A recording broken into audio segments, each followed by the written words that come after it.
New York, 1991.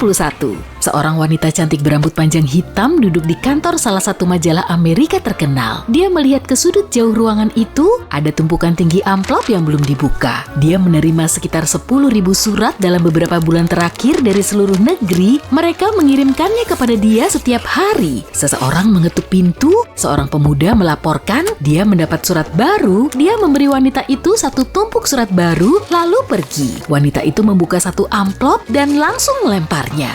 "Kamu bodoh," isi surat itu. Wanita itu membuka satu surat lagi. "Kamu salah besar, kamu gak seharusnya kerja di sini." Wanita itu sudah terbiasa, dia melemparkan semua surat baru ke sudut ruangan. Semua surat itu ditujukan kepadanya, Marilyn Fossovant, wanita terpintar di dunia. Dan surat-surat itu berisi komentar marah dan tak senang. Tapi untuk memahami apa yang terjadi di sini, kita harus kembali ke 35 tahun yang lalu. Saat itu tahun 1956.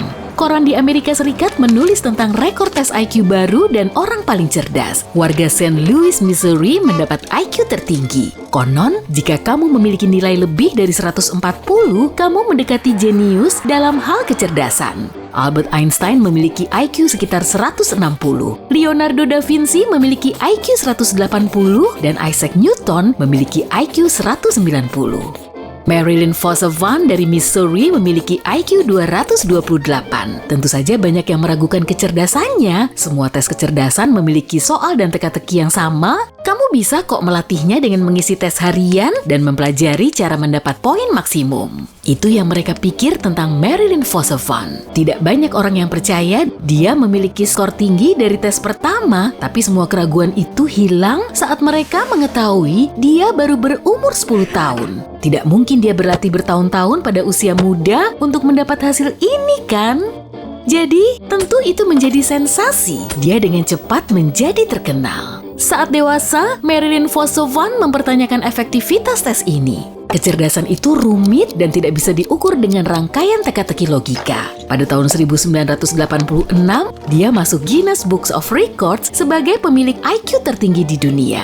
Rekornya dipatahkan pada tahun 1990, tapi mereka berhenti mempublikasikan juara IQ tahun itu untuk alasan sama seperti yang disuarakan Marilyn. IQ bukan satu-satunya indikator otak yang cerdas.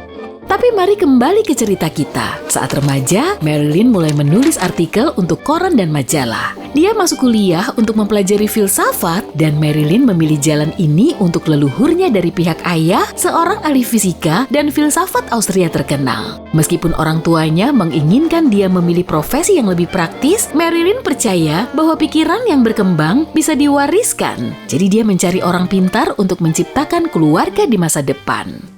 Saat dia berumur 20 tahun, dia meninggalkan kuliah karena ibu dan ayahnya mendirikan bisnis sendiri. Dia mulai membantu orang tuanya dan menemukan bakat terkemukanya, yakni kemampuan untuk mengelola proyek dan arus kas.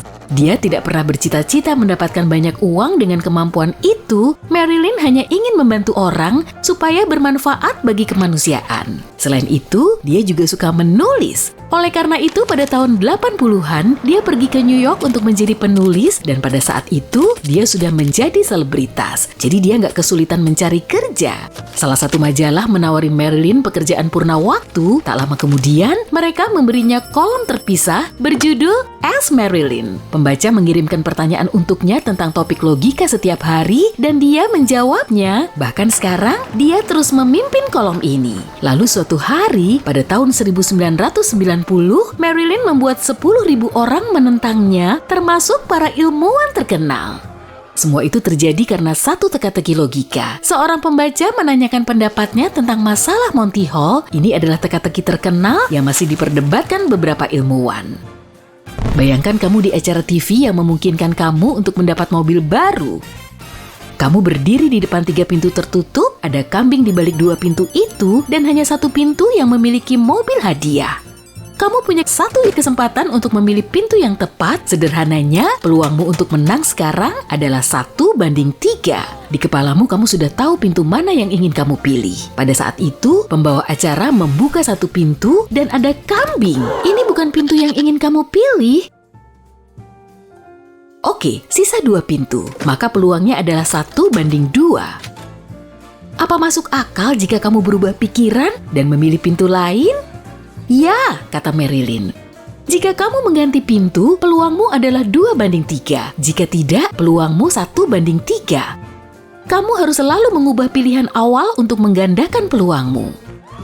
Sekilas keputusan itu sepertinya nggak logis. Bagaimana mungkin jika ada 2 pintu tersisa dan hanya 1 yang memiliki mobil?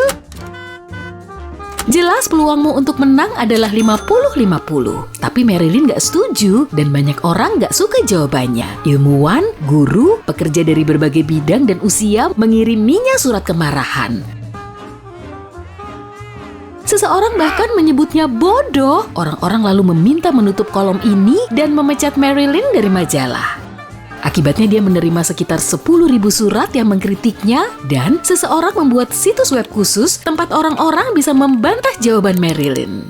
Untungnya dia nggak begitu kesal, dia pun lanjut bekerja dan menghadiri acara TV di mana dia membuktikan jawabannya pada orang-orang. Tak lama kemudian, dia berhasil. Di awal hanya 8% pembaca yang mempercayainya. Pada tahun 1992, angka ini naik menjadi 56%. Filsuf, ahli matematika, profesor, dan ilmuwan membela Marilyn. Mereka meminta maaf atas surat kemarahan itu. Tapi sekarang pun, saat masalahnya sudah selesai, banyak orang masih memikirkannya dan mencoba mencari jawaban baru. Masalah Monty Hall telah menjadi salah satu teka-teki yang paling banyak dibicarakan dalam teori probabilitas.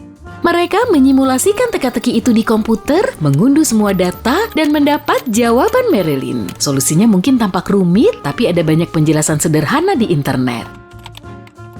Luar biasa, Marilyn memecahkannya sangat cepat. Sementara seluruh dunia mengira jawabannya berbeda. Marilyn menulis beberapa buku dengan jawaban untuk pertanyaan paling rumit dan menarik yang dikirimkan pembaca untuknya. Dia menerbitkan artikel ilmiah tentang matematika dan logika, dan selain masalah Monty Hall, ada tugas kompleks lain yang menimbulkan banyak kontroversi.